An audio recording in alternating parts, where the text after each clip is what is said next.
आप फ्रेम में जिस विशाल बहते हुए पानी को देख रहे हैं वो यमुना मैया है, और पीछे की तरफ आप देख रहे हैं वो गोकुल का पुल है।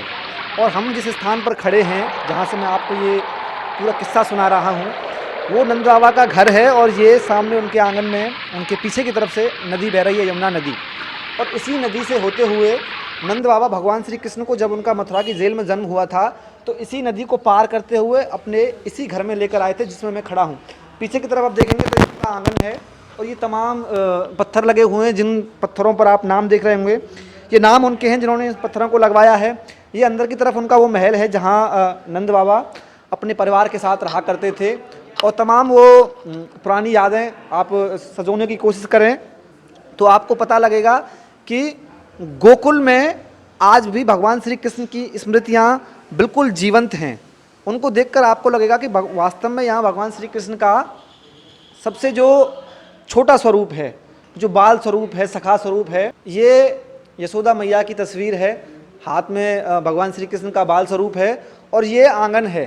पीछे की तरफ गोकुल का वो मंदिर है। अगर आपने कभी ना देखा हो तो हम आपको दिखा देते हैं। बीच में बलदाऊ जी हैं, बगल में बाबा हैं नंद बाबा, यशोदा मैया हैं साइड में, नीचे भगवान श्री कृष्ण हैं, और उनकी साइड में योग माया है जो उनकी बहन थी, और इधर साइड में उनके रेवती जी हैं। वो तो नंद बाबा हैं, दाढ़ी वाले बैठे हैं ना, नंद बाबा। इधर हैं माता यशोदा जी, बीच में बलदाऊ जी, कृष्ण के बड़े भाई बलदाऊ जी। इनका जन्म गोकुल में हुआ। कृष्ण के ब्रज के राजा बलदाऊ जी, हाथ में हले, माथा पर मुकुट, शेषनाग छाया करते हैं। ये ब्रज के राजा बलदाऊ जी हैं। ब्रज में राजा बलदाऊ जी हैं। राज ब्रज में बलदाऊ जी ने किया है। द्वारका में कृष्ण ने राज किया है। ब्रज के राजा बलदाऊ जी, बड़े भैया को राज दिया कृष्ण भगवान ने।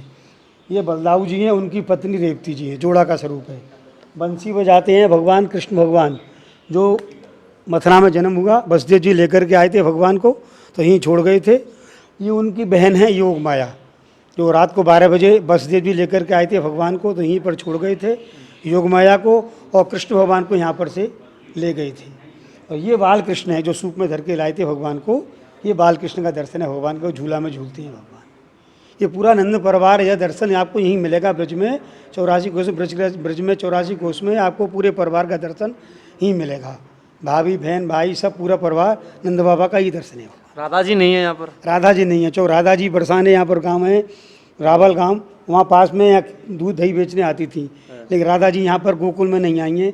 बरसाने में, वृंदावन में, वहाँ नंदगाम में राधा जी का मंदिर मिलेगा आपको। यहाँ गोकुल में राधा जी का मंदिर नहीं मिलेगा। अच्छा, रावल से बरसाना कैसे पहुंची राधा जी?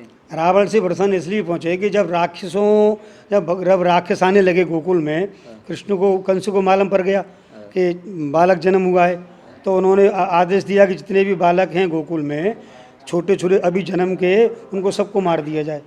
तो राक्षसों को भेजने लगा, तो वो परेशान हो गए नंद बाबा यशोदा जी।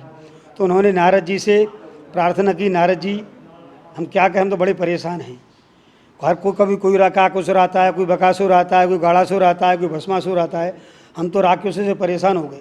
हमारे ये बच्चा नहीं होता तो हम शांति तो थे, लेकिन हमारे ये बच्चा होने से हम तो इतने परेशान हो गए कि हमको दिन रात नींद नहीं आती है, चैन नहीं है। तो नारद जी बोले कि बृषभान जी और आप नंद बाबा, आप ऐसा करिए कि यहाँ से 25 किलोमीटर दूर नंदगाम और बरसाना, नंदी पर्वत और नंदी पर्वत, 2 पर्वत हैं वहाँ पर। नंदगाम में नंद बाबा गए तो वहाँ नंदी पर्वत है जो वहाँ पर, वहाँ उनको वरदान था राक्षसों को, कोई भी राक्षस वहाँ जाता था तो अपने बल को भूल जाता था, साधारण आदमी हो जाता था, पत्थर का हो जाता था, तो साधारण आदमी हो जाता था, वो अपने बल को भूल जाता। तो तुम यहाँ रहिए, कोई राक्षस आपके पास नहीं आवेगा। बरसाने में राधा जी को कर दिया कि आप बरसाने में, राधा जी बरसाने में रहिए आप। इसलिए जब से नंद बाबा नंदगांव पहुँच गए और राधा रानी बरसाने में पहुँच गई, बृषभान जी बरसाने पहुँच गई। तो थोड़ी दूरी वहाँ से नंदगाम का मंदिर बरसाने दिखता है, बरसाने का नंदगाम से दिखता है। तो इस जब से नंदगाम बरसाने में नंद बाबा पहुँच गए और बरसाने बृषभान जी पहुँच गए।